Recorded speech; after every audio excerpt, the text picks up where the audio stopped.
नमस्कार मैत्रिणींनो.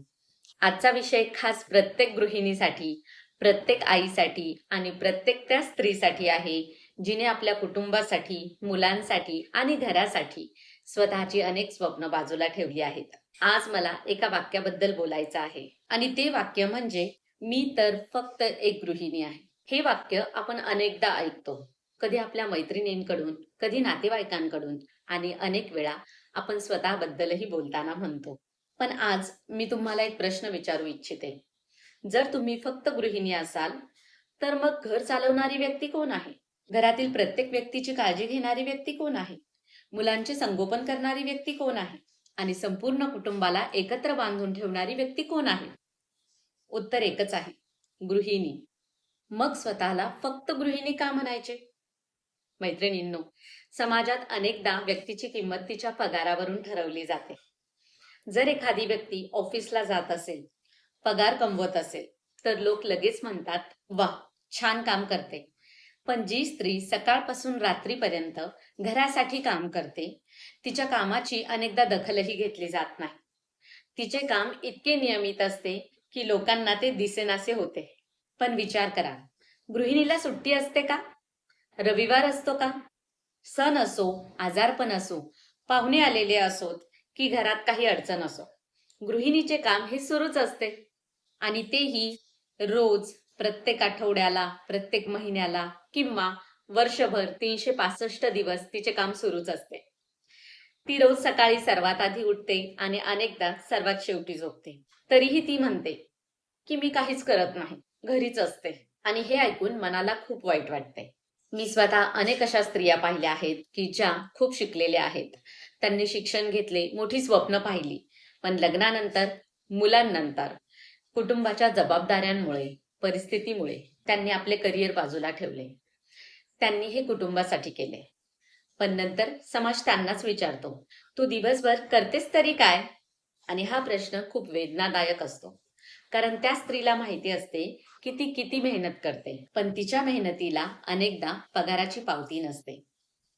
मैत्रिणींनो, एक गोष्ट लक्षात ठेवा, ज्या कामाला पगार मिळतो तेच काम महत्वाचे असते असे नाही. काही कामे ही अशी असतात जी पैशांनी मोजता येत नाहीत. उदाहरणार्थ, मुलांना चांगले संस्कार देणे, घरात प्रेमाचे वातावरण निर्माण करणे, संकटामध्ये कुटुंबाला आधार देणे आणि अशा कित्येक गोष्टी. या गोष्टींची किंमत कोणत्या पगारात मोजणार? आज जगातील सर्वात यशस्वी व्यक्तींकडे पाहिले तर त्यांच्या मागे अनेकदा एका आईचे, एका पत्नीचे किंवा एका स्त्रीचे योगदान दिसते. पण त्या योगदानाबद्दल फार कमी बोलले जाते. आणि म्हणूनच आज मी प्रत्येक गृहिणीला सांगू इच्छिते की स्वतःची किंमत इतरांच्या शब्दांवरून ठरवू नका. कोणी तुमच्या कामाची दखल घेतली नाही म्हणून तुमचे काम कमी महत्वाचे होत नाही. कोणी तुमचे कौतुक केले नाही म्हणून तुमचे काम हे कमी महत्वाचे होत नाही. आणि कोणी तुम्हाला फक्त गृहिणी म्हटले म्हणून तुम्ही फक्त गृहिणी होत नाही.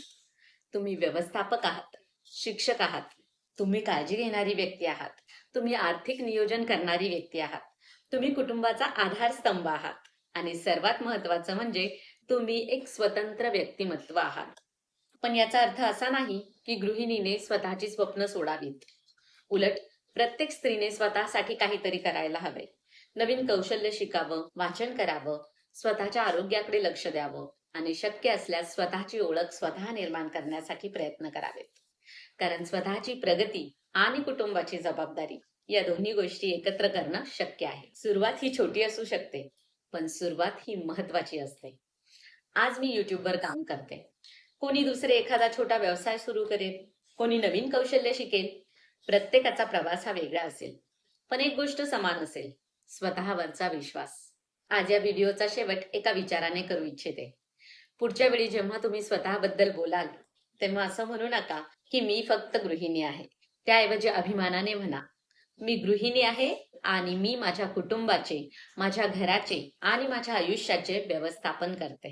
कारण गृहिणी असणे ही कमीपणाची गोष्ट नाही, ती एक जबाबदारी आहे, ती एक ताकद आहे आणि ती एक अभिमानाची ओळख आहे.